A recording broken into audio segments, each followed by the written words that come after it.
Coming up on this edition of Carolina Insider, see how a Columbia funeral home has handled the COVID-19 pandemic. We had no idea how to handle COVID bodies. Vaccines are rolling out to more South Carolinians. See if you now qualify. But first, women's basketball is headed back to the Final Four. Carolina Insider starts now.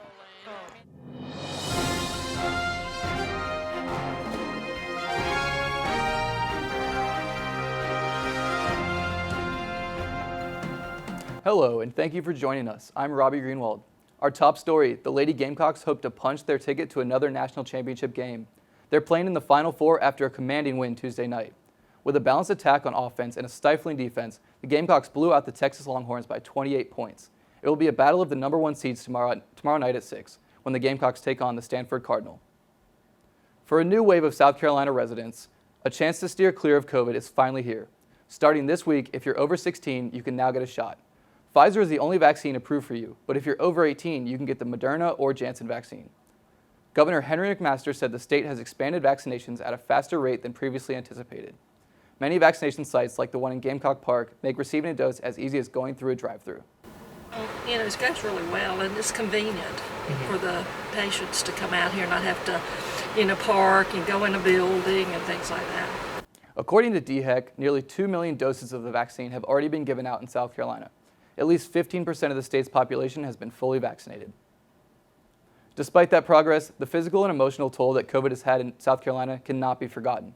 Not only has it taken over 9,000 lives, it has also made it more difficult for friends and family to mourn those losses. As Sydney Edwards explains, that's particularly true in Black and Brown communities. Levy's reigns as the largest Black-owned funeral home in Columbia, South Carolina.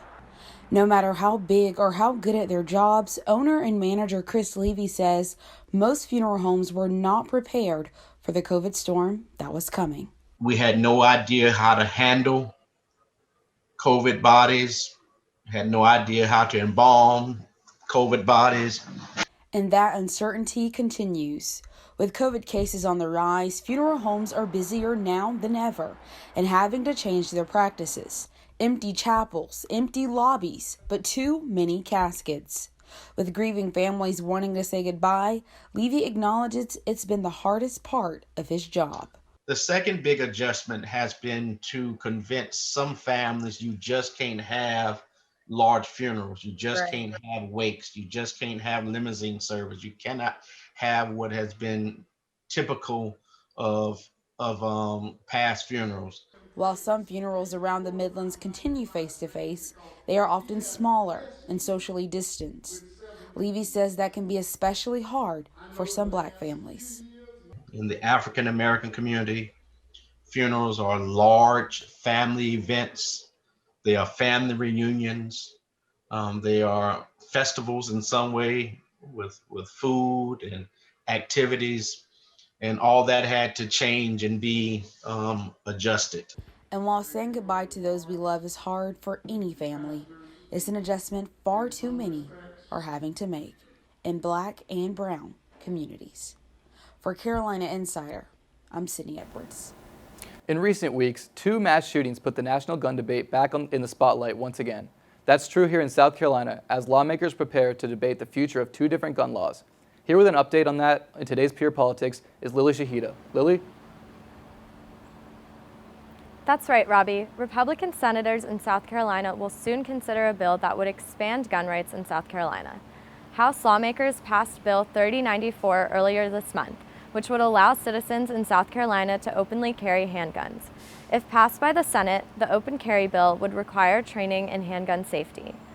State lawmakers are also considering 2 additional bills that would do away with the need for gun permits and would allow 17-year-olds to purchase firearms. This push against gun control comes during the national debate following mass shootings in Colorado and Atlanta. Back to you, Robbie. Finally today, South Carolina will put $6 million in pandemic relief dollars towards new community computer labs running Apple products. Governor Henry McMaster announced Tuesday that the free labs will be created in partnership with Benedict College and the University of South Carolina. The labs will be targeted to locations near broadband deserts statewide. 2 will be in Columbia, and officials are still deciding the rest of the locations. The public will be able to use the computers at no cost. That's it for this edition of Carolina Insider. a student production here in the Kennedy Greenhouse studio in the School of Journalism and Mass Communications. Thank you for joining us. We'll be back here tomorrow.